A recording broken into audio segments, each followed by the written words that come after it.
Max réalise une période d'observation chez un fleuriste de son quartier. Expérience réussie.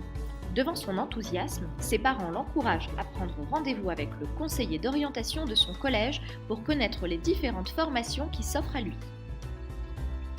Il le dirige vers Léa, référente pour le service apprentissage de la Chambre de métiers et de l'artisanat près de chez lui. En effet, les chambres de métiers et de l'artisanat sont implantées partout en France et accompagnent les artisans et futurs artisans dans tous leurs projets. Léa répond à ses questions sur le métier de fleuriste et le renseigne sur les parcours dans les centres de formation d'apprentis. Il se rend compte que l'apprentissage peut lui permettre d'obtenir rapidement un emploi. C'est parti, Max veut se lancer.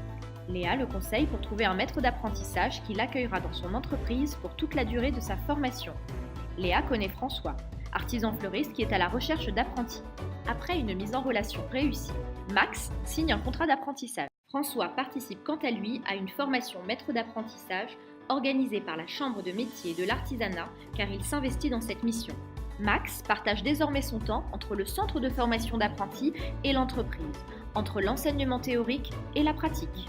Auprès de François, Max apprend tous les jours les gestes pour devenir un bon professionnel. Il gagne en assurance et en maîtrise. Grâce à Erasmus+, il profite pendant 15 jours d'une mobilité européenne dans une entreprise en Allemagne pour découvrir de nouvelles techniques. François transmet sa passion et son savoir-faire.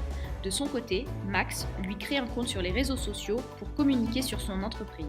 Max sait que cette formation lui offrira de vraies opportunités professionnelles.